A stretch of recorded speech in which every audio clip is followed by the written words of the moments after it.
আসসালামু আলাইকুম। গাড়ির রিমোটের ব্যাটারি লাগানো আজকে আমি আপনাদেরকে দেখাবো।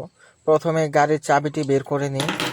বের করে তারপর ব্যাটারির রিমোটটি মাঝখানে আঙুল দিয়ে দুভাগ করে নিন, সরিয়ে নিন, সাবধানে যেন ভেঙে না যায়। খুব সাবধানে এটা করতে হবে।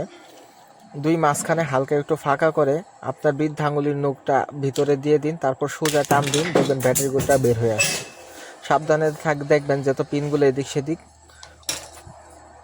হারিয়ে না যায়। তারপরে যে খোলার পর দেখতে পারতেছেন রিমোটের কভারগুলো ধুলোবালি থাকলে পরিষ্কার করে নেবেন। এই হচ্ছে ব্যাটারি। ব্যাটারিটির এখানে চারপাশে 4টা ক্লিপ আছে, আপনি 2টা ক্লিপ একটু পেছন দিকে সরিয়ে দিবেন ধাক্কা দিয়ে, তারপর আপনি এই ব্যাটারিটি বের করতে পারবেন। ব্যাটারিটি যদি এভাবে বের না হয় তাহলে কলমের সাহায্য অথবা যে কোনো একটি পিন দিয়ে আপনি ব্যাটারিটি ধাক্কা দিলে বের হয়ে আসবে। এই হচ্ছে ব্যাটারি।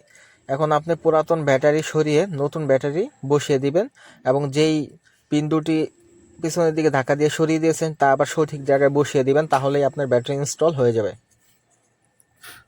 এভাবেই আপনি আপনার গাড়ির ব্যাটারি সহজেই লাগিয়ে নিতে পারবেন।